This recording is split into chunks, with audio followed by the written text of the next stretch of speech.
The morning sunlight poured through the tall windows of the academy, glinting off the polished floors and reflecting on the rows of cadets marching in precise formations. Discipline and pride were everywhere, in every stride, every sharp salute, but so too was arrogance. In the midst of this orderly world, an unlikely figure moved slowly. Unnoticed by most, an elderly man pushing a squeaky janitor cart. His uniform was faded and worn, the fabric soft from years of washing, but neat and tidy nonetheless. His hands were calloused, marked with the stains of a lifetime of work. His back was slightly stooped, his hair white and thin, and yet there was a quiet steadiness in the way he walked. His name was Petrov, though the cadets had long stopped caring to know it. To them, he was nothing more than a frail old janitor, slow, harmless, and, most importantly, mockable. A group of cadets leaned against the lockers, whispering and laughing. One nudged another, pointing at Petrov as he pushed his cart past them, mopping the floor with deliberate rhythmic strokes. "Hey, Grandpa! Watch out! That mop might sweep you off your feet," one cadet jeered, loud enough for others to hear. "Yeah," another chimed in, tossing a crumpled paper ball that bounced off the edge of the cart. "Better step aside. Don't hurt yourself, old man."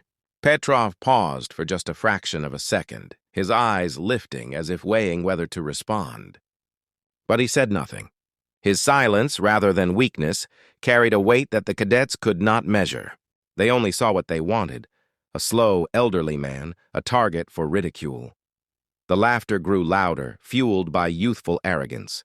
They mocked his every movement, mimicking the way he stooped to reach a corner, exaggerating his steps, and even imitating the soft squeak of the cartwheels. Some cadets snickered behind their hands, daring each other to be bolder, believing that no one of authority would intervene.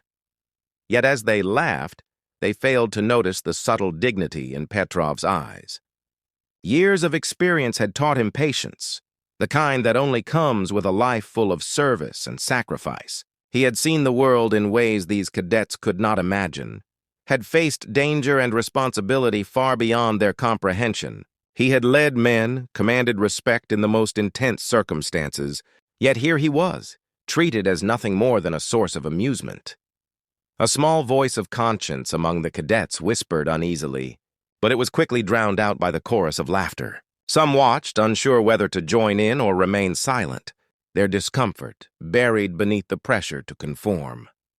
Petrov continued pushing his cart, the squeak of the wheels echoing through the hallway, a quiet, steady rhythm that contrasted sharply with the chaos around him. Every so often he would glance up, not at the cadets, but at the tall windows where sunlight streamed down, almost as if drawing strength from the light itself.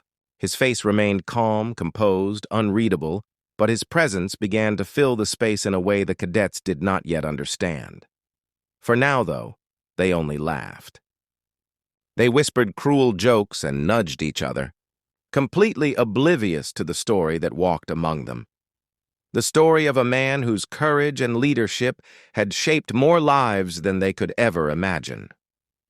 Little did they know, their moment of arrogance was fleeting. Very soon the world would reveal a truth that would silence them all. The laughter in the hallway still echoed, though a subtle tension began to creep into the air. The cadets, emboldened by their arrogance, had not noticed the faint shift in the atmosphere, the way the polished floors seemed to vibrate lightly under approaching footsteps, the way the sunlight glinted differently off the lockers. Something was coming. The academy's massive doors burst open with a force that immediately silenced the corridor. The echo of heavy boots against polished stone reverberated down the hall, carrying authority and command with each step. Heads turned instinctively. Even the most confident cadets found themselves frozen, mid-laugh, their bravado evaporating in an instant. A figure entered, tall, broad-shouldered, moving with measured power that demanded attention. General Romanov. His uniform was immaculate, every badge and stripe perfectly aligned. His presence alone seemed to bend the energy in the hallway, transforming arrogance into hesitation, confidence into awe. His sharp eyes scanned the cadets, then the janitor pushing his squeaky cart. "Commander Petrov," the general said. his voice low, deliberate, and cutting through the lingering whispers like a blade. The cadets froze. "Commander?" The frail old man they had been mocking? Confusion spread across their faces. One cadet's jaw fell, and another's eyes widened in disbelief. Whispers rippled through the corridor. "Commander?" That's him?" Petrov paused, just enough to meet the general's gaze. His stooped posture straightened slightly, not in arrogance, but in quiet acknowledgement. He did not speak. He had learned long ago that some truths need no words. The recognition alone, the acknowledgement from the general, was enough. The general approached Petrov and placed a firm, steady hand on his shoulder. "He once led the elite battalion," the general announced, turning his gaze toward the cadets. "The very unit whose missions shaped the history you only read about in textbooks.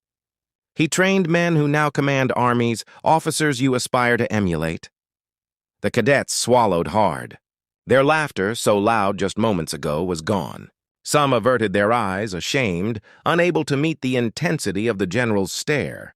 Others whispered, almost in disbelief, I didn't know." Narrator. The hallway was no longer a place of mockery. It had become a chamber of revelation. The truth of Petrov's past, his courage, his leadership, his service, loomed over them, undeniable and overwhelming. Flashbacks flickered in the minds of the cadets. Petrov commanding troops in harsh terrains, leading missions under fire, making split-second decisions that saved lives. They saw, in a moment of clarity, that this man, so fragile in appearance, had once commanded respect from entire battalions, carried the weight of responsibility they could scarcely comprehend. Petrov's face remained calm. He did not smile broadly.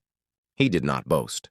But there was a subtle strength in his gaze, a quiet dignity that filled the hallway with unspoken power.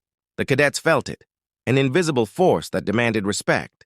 Not through words, but through history, through action, through a life lived with honor. The general stepped back slightly, letting the weight of his revelation settle. "Do you understand what you have mocked?" he asked, his eyes sweeping the cadets. "This man, Commander Petrov, is a living legend. And yet here he stands, still humble, still serving, still doing the work others overlook." Silence fell, thick and heavy. The cadets, who had moments ago wielded laughter like a weapon, now felt the gravity of their arrogance. Every whisper of mockery, every cruel joke, had been met with an invisible lesson. True strength, true honor often walks unnoticed, and those who underestimate it do so at their own peril. Petrov resumed pushing his cart, the squeak of the wheels once again breaking the silence. But now, every sound carried weight, dignity, and quiet command. The cadets watched, speechless, as the man they had laughed at became, in that single moment, a symbol of courage and humility they would never forget. The hallway was silent. The echoes of laughter that had once filled the space were gone, replaced by an uneasy stillness. The cadets, once bold and mocking, now stood frozen, their faces pale with a mixture of awe, disbelief, and shame. For the first time, they truly saw the man they had ridiculed. Commander Petrov, the elderly janitor, continued to push his squeaky cart, each movement deliberate, calm, and measured. His back was still slightly bent, his hands still worn and calloused, but now, every step he took resonated with the weight of a lifetime of courage and honor. The cadet's eyes followed him, unable to look away, unable to comprehend how such a quiet, humble man could carry such history within him. General Romanov's voice cut through the silence, steady and commanding. "You mocked a hero today.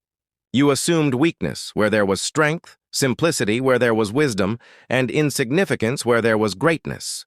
Remember this. True honor is not measured by age, uniform, or bravado. It is measured by courage, by service, by actions that speak louder than words." The cadets swallowed hard. Some averted their gaze, ashamed that their arrogance had blinded them. Others whispered apologies, soft and halting, as if the words themselves could undo the mistakes of the past few minutes. But no words could erase the lesson they had just learned. Petrov paused for a moment, allowing the general's words to hang in the air. He gave a slight nod, not in triumph, but in quiet acknowledgment of the truth he had lived all his life. He did not speak. He did not need to. The message was already clear. Greatness does not demand recognition. It simply exists, and those who truly understand it will recognize it without ceremony. The general stepped back, letting the moment settle. "This is the man you will remember," he said, his voice softening slightly. "Not for his age, not for his uniform, not for the cart he pushes, but for the courage he has shown, the lives he has saved, and the respect he has earned over a lifetime of service. Let this be a lesson you carry with you for the rest of your days." The cadets, once loud and careless, now stood in reverent silence. The lesson had been delivered not through punishment or anger, but through quiet revelation and undeniable truth. Every one of them knew they would never mock another person without first understanding their story. Petrov resumed his work, moving down the hallway with the same steady rhythm, the squeak of his cart echoing like a heartbeat of calm authority. The cadets watched, some still unsure whether to speak, some simply absorbing the moment. But one thing was certain. They had all witnessed something far greater than a simple act of cleaning. They had witnessed dignity, humility, and heroism, qualities that no uniform could bestow and no age could diminish. In the end, it was not the general who taught them the lesson, nor the words spoken in authority. It was Commander Petrov himself, silently showing that true greatness often walks unnoticed, and those who recognize it will carry the lesson forever.